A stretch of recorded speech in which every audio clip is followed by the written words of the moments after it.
Good morning, everyone. It is Friday, July 16th, and we have summer weather. Momish summer weather is really taking over a lot of states in this country, and we are making progress over here as well. First of all, we're going to start off with Baltimore, Maryland. It's been summer there for quite some time. Hot and humid conditions remain in that city as it has been for the past several days as a Bermuda high pressure system, which one would think if it's affecting Baltimore, it should be affecting the entire East Coast.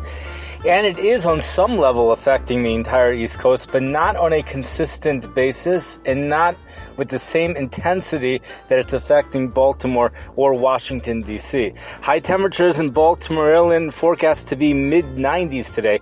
National Weather Service says that they had to slightly limit those high temperatures, but nonetheless, heat indices between 95 and 100 degrees expected this afternoon. Dew points will be slightly lower today, but it still will remain humid in Baltimore for today. But tomorrow is really when the intense heat comes, assuming that thunderstorms hold off until later in the day. High temperatures forecast once again to be in the mid-90s, but tomorrow's high temperatures will be combined with really high humidity, dew points going into the mid-70s. That's going to make temperatures feel at least 10 degrees warmer than they actually are.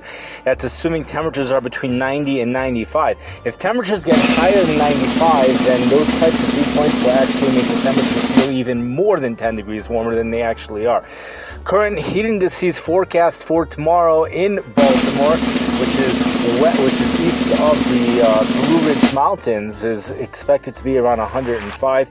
Areas to the west of those mountains, heat indices around 100 degrees for tomorrow. 105 degrees is heat advisory criteria. One of the things that will have to be watched in Baltimore, especially for tomorrow, is the development of thunderstorms, possibly even heavy, or really heavy rain actually, but not exactly the ideal situation to produce flash flooding, but it does remain a possibility. A front comes by tomorrow night in Baltimore, moves through Baltimore and Washington, D.C. The forecast confidence for Sunday becomes lower. It becomes significantly lower because there's not so much clarity in regards to that front. High temperatures somewhere from the mid-80s, possibly 90 degrees again on Sunday. Monday, the city dries out, and there's more confidence in Monday's forecast than Sunday's forecast. High temperatures once again between 85 and 90 degrees. Tuesday, an increase in heat and humidity puts those temperatures back into the low 90s. And then we will see from Wednesday onward another front comes through. Temperatures probably a little bit cooler, but then once again the forecast confidence remains slightly lower. But Baltimore is not necessarily the most exciting weather for this week.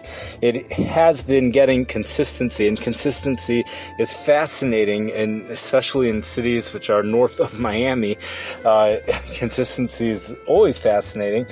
See those temperatures in the 90s. But when we go up into the upper Midwest, this is going to be the highlight. The northern plains for this week. So you remember back in June, the northern plains summer started off with a roar up in the upper Midwest and the northern plains. We were seeing temperatures well into the hundreds, even past 105 degrees for places in North Dakota. Widespread hundreds with drought conditions. It almost appeared like summer started and summer was here to remain. It was really like an air mass from the 1930s that took over the upper Midwest. Well, that air mass from the 1930s did develop, but it developed in the Pacific Northwest and Southwest Canada. But for next week, the Minneapolis, Minnesota National Weather Service says there's very limited ways to describe next week's weather pattern other than dry and hot. And Minneapolis, Minnesota is going to be east of the intense heat. So they're not even going to get it so hard yet. We're going to have to see what happens the following week. But when you go into Bismarck, North Dakota, they are struggling with the following interesting weather variable. It's not something that you hear discussed all the time. You rarely hear this discussed, especially in a scientific forecast discussion. It's going to be hot in Bismarck, North Dakota. It's going to be very hot. Probably, they say, 2 days next week, there will be widespread hundreds. They don't know which 2 days it is. It's going to be hot from Sunday all the way through Shabbos next week, the entire week. If smoke, here's the variable is smoke. If smoke is limited, if the smoke from the forest fires is limited, temperatures will be as hot as they can possibly get this time of the year. That's how hot it's going to be. They say at least the 99th percentile, possibly even higher. There might even be records broken. That's for Bismarck, North Dakota, and for much of North Dakota. There's a ridge with the thermal part underneath the ridge. To me, that describes a dome of heat, right? Perfect dome of heat, which is actually once again going to affect areas north of the international border as well. The variable they're dealing with, there's two variables. One variable is the smoke. That's the rare variable. The other one is the humidity. So at some point there is expected to be humidity, and we don't know how much humidity. But the one thing that there is consistency on is the heat indices. If there is low humidity, so temperatures will be really hot. Heat indices, they say, would generally be in the 90s because temperatures are generally forecast to be in the 90s, but there will be a couple days where temperatures go into the hundreds. Forecast highs today already in the mid-90s. Tomorrow, mid-90s, onward, mid-90s, upper 90s, and then low hundreds. This is for Bismarck, North Dakota. This city's way up north. This city does not usually get this hot, but the entire week next week is just going to be hot. The same thing for Minneapolis, Minnesota. Not quite as hot yet. We'll have to wait and see what happens the week after that, because this is a ridge in a dome of heat which originally was in the Northwest Pacific. It is now starting to move east very gradually, but excessive heat watches are in effect for southeast Montana. That is the furthest, that's further progression of this ridge, of this dome of heat. There has not been excessive heat watches in that area. Shabbos through Wednesday, excessive heat watch in effect. High temperatures between 103 and 106 degrees. That's for many of the cities in Montana. And there also might even be in monsoon moisture will start to get added to the air later on in the week. There also could be fire weather hazards as well. They don't discuss the smoke as being a weather variable, but that doesn't mean that it's not going to be a weather variable. It just might be they didn't articulate that variable in their discussion, whereas the Bismarck, North Dakota one did. There is discussion about the possibility of extending the excessive heat watch, which will likely become a warning, and extending that through Thursday as this heat continues, and it's just going to be consistent, and it's going to be hot. Temperatures, of course, in the desert Southwest are just hot. You know, the normal high in Phoenix, Arizona is like 107 or 108 degrees this time of the year. It's just hot over there. And they have the monsoon moistures over there as well. And I have not checked what temperatures are in the Pacific Northwest. I just know that the dome of heat is progressing eastward. And the question to me is always, well, at what point is it going to come into Chicago? Well, not next week. We're going to see high temperatures mostly in the 80s for Chicago for next week. But there is a gradual warming trend where temperatures are going to perhaps come very close to 90 as we go through the week, maybe even 90, but that's not currently on the forecast. Highs today only low to mid 70s for the Chicago area, and we're going to dry out tomorrow. That cold front has already pushed through Chicago, and it will indeed be pushing south of St. Louis tonight and tomorrow. Cooler air for the St. Louis area, but through Tuesday with highs in the low to mid 80s, temperatures back into the 90s with high humidity for Wednesday onward for the St. Louis area. Those are the weather highlights, the consistent heat and the intense heat in Baltimore, Maryland. The reason that's so impressive is because of the isolation of that heat. Boston, Massachusetts will see highs today also in the low 90s, but they don't have that consistency that Baltimore and Washington, D.C. has in other areas in the mid-Atlantic area. If you look on the weather map, you'll consistently see a bubble of 90s right over that area. And when you're talking about, generally speaking, dew points have been in the 70s, which is really high. So that's really sticky weather. The exception is today, where it's just going to be normal humidity. But tomorrow, the humidity really skyrockets in that area. So there, and then we have the hot and dry weather pattern for Minnesota, which is the really part of the weather pattern in North Dakota. It gets hotter there. We have that variable of smoke, which we didn't have that variable back in June. That was the beginning of the wildfire season. That's one reason why June temperatures might get hotter than July temperatures. The smoke, they're expecting it to reduce visibility in some areas down to 4 miles. That's a reduction of 6 miles because normal visibility is 10 miles. So we have that, which is a discussion, especially for the North Dakota area.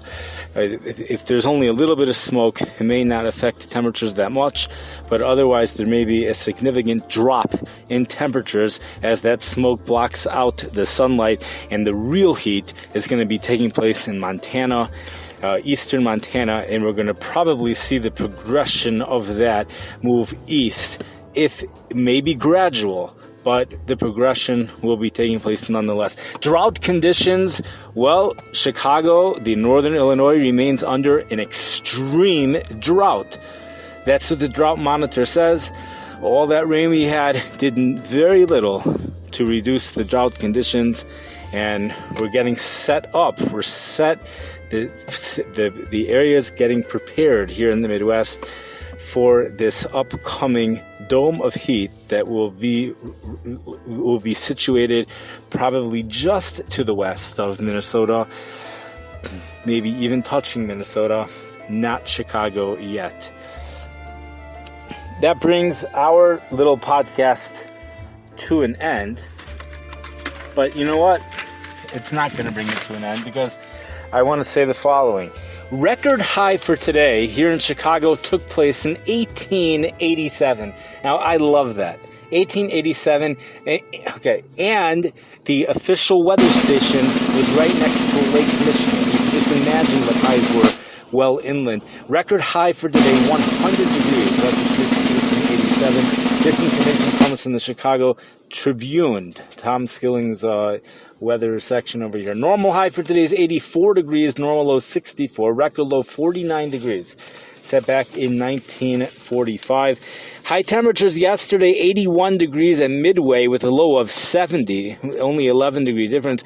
The official high was 79 at O'Hare with a low of 69. Lakefront also 79 and 69. Valparaiso saw a high of 81 degrees, a low of 72 degrees. And the coolest areas were, the morning temperatures were Romeoville. Morning temperatures were 68. High temperature yesterday, 79. In Aurora, morning temperature 68.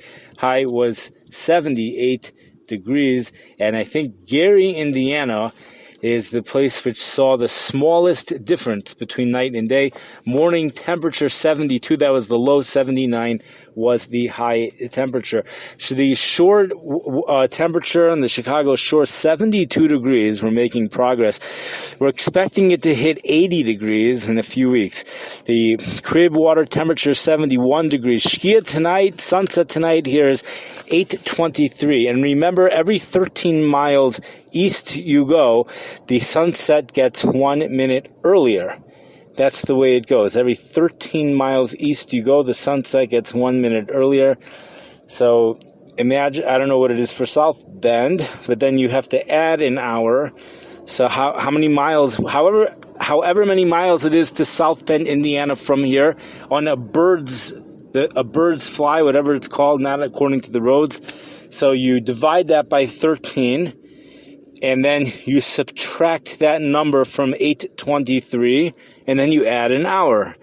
So I'm going to do it roughly in my head. It's, what is it, like a 2-hour drive? 1 hour, 15-minute drive. So what is it, like 100 miles? 100 miles. So what is that? 7 times 13 is 13, 26, 39. 78 is 90. Let's say it's 7. Let's say we subtract 7 we get to 8:16, and then we add an hour, 9:16. Okay, I just estimated for South Bend, Indiana, the sunset is 9:16, and you know what? This phone is slow, but I want to look that up. 9:16, and what is it for real? 9:16, this app is real slow. It's Tom Skilling's little weather app. 9:16, it's not the app, it's my phone that's slow. While I'm waiting, first of all, let's just see. So again, 9:16, while we're waiting, I'm going to forget about 6. How do I remember 16? 9:16. Just remember 9:16. Wave heights for today, 1 to 3 feet. Wave heights tomorrow, 2 to 4 feet. Chicago's air quality Thursday was good. The Friday forecast is expected to be good, and the critical pollutant is particulates. Sunrise today was at 5:29 a.m. I still have to remember that number, 9:16. Okay, and here we go. While we're waiting, I'm just gonna read this. Look at the weather map here. We have temperatures well into the 90s. You know, I've said this already. For Baltimore, we have Orlando, Florida, temperatures back into the 90s. For that location, hottest temperature yesterday in the U.S. was Death Valley, California, 119 degrees, and the coldest temperature was 35 miles southwest of Choctaw, Montana, where the temperature was 33 degrees. I don't know why I can't just say the name of the city. But according to Alexa, which works together with AccuWeather, temperature hit 101 degrees today in 2 cities in Russia.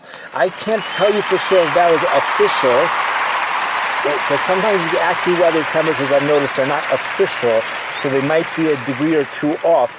But that's what she said. Alexa, the robot, said that it's 101 degrees. It was 101 degrees in those 2 cities. Okay, so again, for Chicago, we said 8:23 p.m. is shkia. Okay, now I'm still waiting for South Bend. 8:23 p.m. according to this weather app. WGN weather app is shkia, 8:23 p.m. And we'll just quickly go through the temperatures here in Chicago. Today, a high around 73 degrees with scattered showers, which gradually go south of our area. Temperatures remaining in the 60s by the beach, and northeast winds 10 to 18 miles per hour. Tomorrow, partly sunny and breezy with a high in the mid to upper 70s. Northeast winds 10 to 20 miles per hour. So winds remain off the lake, and that will keep temperatures in the low 70s by the lake. The question always is, if the lake water temperature is 72 degrees at the shore and 71 degrees by the crib, why will the lake breeze cause temperatures to drop into the 60s at the beaches for today? So I've always heard because well out into the lake, the water temperature is in the 60s. We're going to see a chance for an isolated shower south. Why is this? Here we go. Shkia tonight in South Bend is 9:17 p.m. That is awesome. Because, by the way, there are places in Chicago which have sunset at 8:24 p.m. So I estimated 9:16 based upon the 2-hour drive or 1 hour, 15-minute drive. We came up with 100 miles, divided that by 13, came up with, so it would be 7 minutes less, then added an hour, came up with 9:16, but it's 9:17 p.m. for tonight. Tomorrow, shkia in South Bend is at 9:16 p.m. And then Sunday is when we get, now that I'm here, today for South Bend, thunderstorms, highs near 73. This is the Tom Skilling app with winds northwest, very similar to Chicago. Winds north to northeast. Tomorrow, it's really the exact same thing. You look at it and you see the high temperature for Chicago tomorrow, 76, says Skilling. His app says for South Bend, 77 degrees. And it's the exact same forecast. And then Sunday, high in Chicago, 81 degrees. On this app, South Bend, 83 degrees. Winds both places, east, northeast. Monday, high in Chicago, 85 degrees. South Bend, 84 degrees. Winds north 5 to 10 miles per hour for South Bend. Winds north to northeast for Chicago, 10 to 15 miles per hour. And then Tuesday, highs in Chicago, 87 degrees. And on this app, it says a high of 84 degrees. There could also be different forecasters here. Wednesday, high in Chicago, 83. Highs in South Bend, 81 degrees. And Thursday, highs in Chicago, 87 degrees. South Bend, 84 degrees. With in Chicago, there doesn't show a chance for thunderstorms, but on Thursday, there looks like there's a slight chance for storms in Indiana, but very, very similar weather. Basically, temperatures in the low to mid 80s. Sunday onward for the whole week next week, Sunday through Thursday. Okay, that will bring this to an end. Thank you for listening, and everyone have a wonderful day. Have a wonderful Shabbos.